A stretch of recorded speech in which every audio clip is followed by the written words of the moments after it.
안녕하십니까. 오늘 이 시간에는 이스라엘 역사와 구원 여정이라는 제목으로 함께 말씀을 나눠보도록 하겠습니다. 하나님은 구약에서 이스라엘 백성들의 역사를 기록하셨습니다. 각각의 시대에 이스라엘의 모습을 보면 공통된 패턴이 반복되는 것을 볼 수가 있습니다.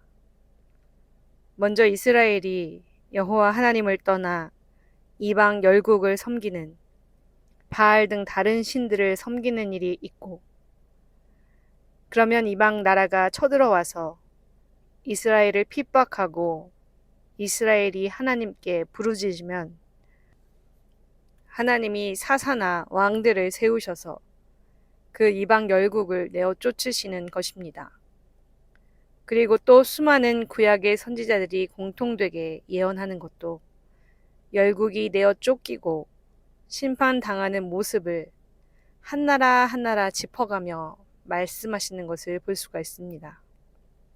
에스겔 선지자도, 이사야 선지자도, 예레미야 선지자도 모두 하나같이 이러한 예언의 말씀을 하고 있습니다. 그리고 이 모든 일은 예수 그리스도로 인하여 모두 성취되었고 또 성취될 것입니다. 오늘은 우리 개개인 안에서 이루어지는 구원의 여정에 집중해서 말씀을 전하고자 합니다.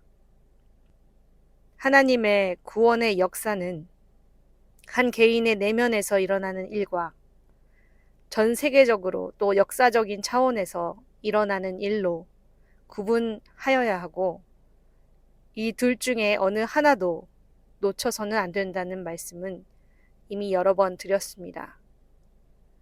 이 중에서 한 개인의 내면에서 일어나는 구원의 역사는 어느 시대이든 모든 시대를 통틀어 공통적으로 일어나는 일입니다. 유대인이든 헬라인이든 차별이 없습니다. 이 부분에 초점을 맞춰서 살펴보고 정리해보는 시간을 가지려고 합니다. 전체적인 구원의 그림을 살펴봄으로써 내가 어떤 상태인지 또 어디로 나아가야 하는지를 다시금 생각해 볼 수 있기 때문입니다. 이스라엘이 하나님을 떠나 열국의 신들을 섬기면서 영적 간음을 행합니다.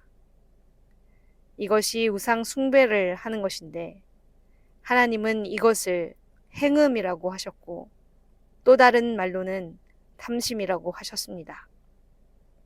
우리가 생각할 때에는 우상 숭배, 행음, 탐심 이런 것들이 다 다른 말인 것 같은데, 하나님은 그것을 동일하게 말씀하고 계시다는 사실에 우리가 주목할 필요가 있습니다. 눈에 보이는 현상은 다른 것들을 각각 지칭하는 단어들이지만 사실 사람 내면의 동일한 상태를 가리키기 위해서 이런 단어들을 하나님이 사용하셨다는 것입니다. 내면의 상태가 이러할 때 눈에 보이는 이런 일들도 실제 나타나는 것도 사실이고, 그것은 그 내면의 상태가 드러난 결과입니다. 이스라엘이 하나님을 떠나 우상 숭배를 한다는 것은 눈에 보이는 것들에 매여서 눈에 보이는 것들을 위해서 살아가는 우리 내면의 상태를 말합니다. 하나님을 섬긴다고 하면서도 눈에 보이는 것에 지배당하는 상태, 이것도 마찬가지입니다. 공중권세 잡은 자의 지배하에 있는 상태, 곧 마귀의 자식된 상태를 말합니다. 예수님이 이 땅에 오셔서 하신 말씀입니다.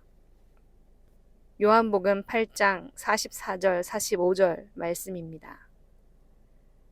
너희는 너희 아비 마귀에게서 났으니 너희 아비의 욕심을 너희도 행하고자 하느니라. 저는 처음부터 살인한 자요 진리가 그 속에 없으므로 진리에 서지 못하고 거짓을 말할 때마다 제 것으로 말하나니 이는 저가 거짓말장이요 거짓의 아비가 되었음이니라. 내가 진리를 말함으로 너희가 나를 믿지 아니하는도다. 아멘. 하나님을 믿는다고 하는 유대인들을 향해 너희 아비가 마귀라고 말씀하고 계십니다.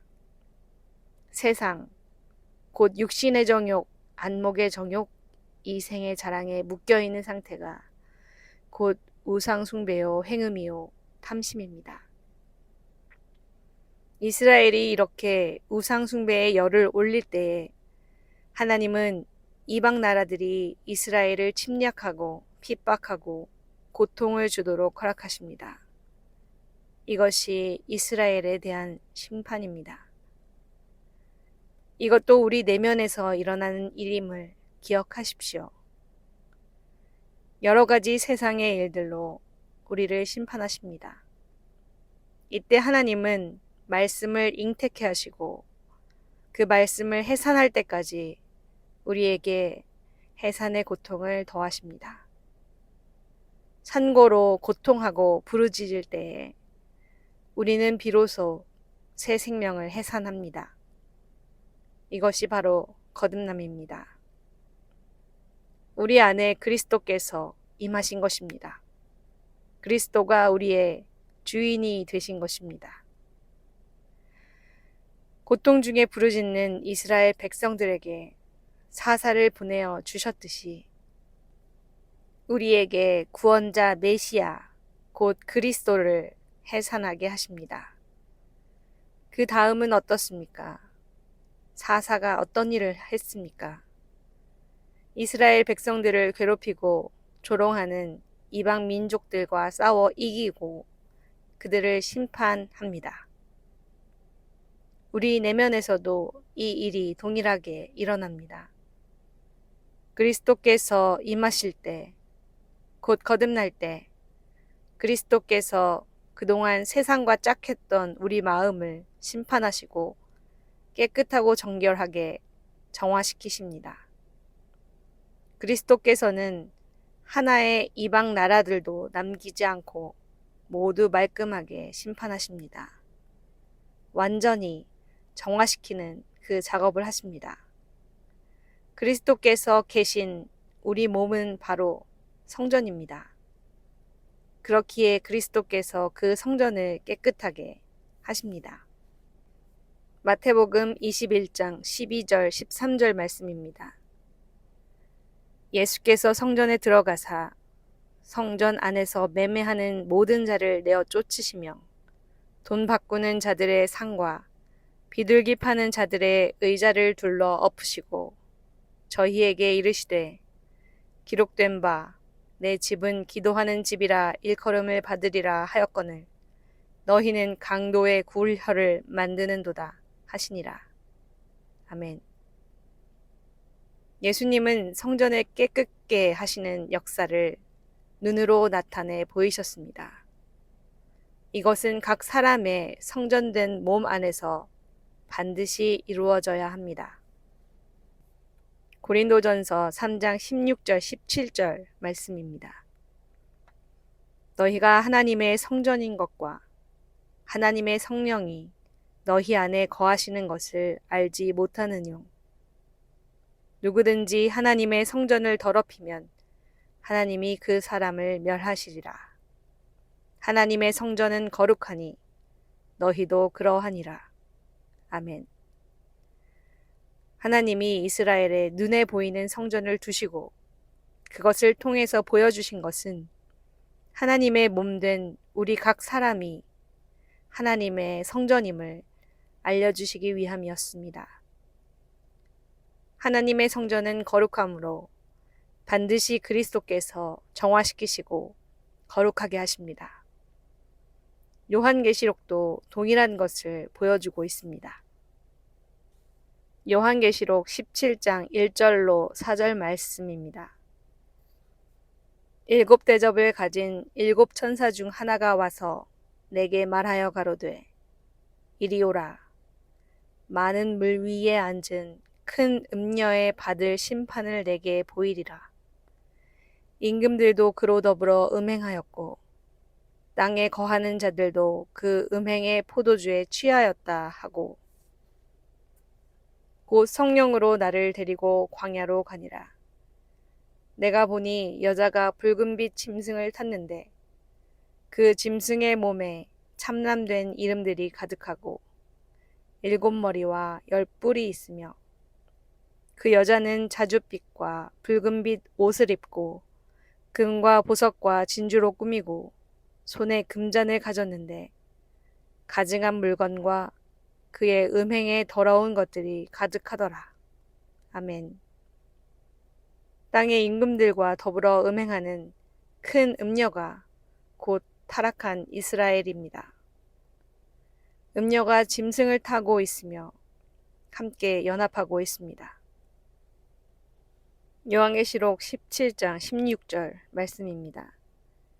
내가 본 바 이 10뿔과 짐승이 음녀를 미워하여 망하게 하고 벌거벗게 하고 그 살을 먹고 불로 아주 사르리라. 아멘. 10뿔과 짐승이 갑자기 음녀를 미워하여 망하게 합니다. 이어 그 망하는 모습이 나오는데 요한계시록 18장에서 큰 성 바벨론이 심판당하는 장면이 나옵니다. 이것이 바로 열국으로 인하여서 심판당하는 이스라엘의 모습입니다. 이때 그리스도께서 임하십니다. 요한계시록 19장 11절, 15절, 16절 말씀입니다. 내가 하늘이 열린 것을 보니 보라, 백마와 탄 자가 있으니 그 이름은 충신과 진실이라. 그가 공의로 심판하며 싸우더라. 그의 입에서 이한 검이 나오니 그것으로 만국을 치겠고 친히 저희를 철장으로 다스리며 또 친히 하나님 곧 전능하신 이의 맹렬한 진노의 포도주 틀을 밟겠고 그 옷과 그 다리에 이름 쓴 것이 있으니 만왕의 왕이요 만주의 주라 하였더라. 아멘. 그리스도께서 곧 구원자께서 임하시는 사건입니다. 그리고 그리스도께서 오셔서 열국을 심판하시고 마귀와 짐승과 거짓 선지자를 모두 심판하셔서 이 땅을 정화시키십니다. 이 일을 하나님은 우리 안에서 차례로 이루십니다. 오직 하나님 한 분으로 통치되는 거룩한 성전으로 만드십니다. 성경의 어느 곳을 살펴봐도 모두 그 말씀을 하고 계시는 것을 알 수 있습니다. 이것을 꼭 깨닫고 말씀이신 그리스도의 통치 가운데 정결케 되는 여러분 모두 되시기를 바랍니다. 다음 시간에 또 뵙도록 하겠습니다.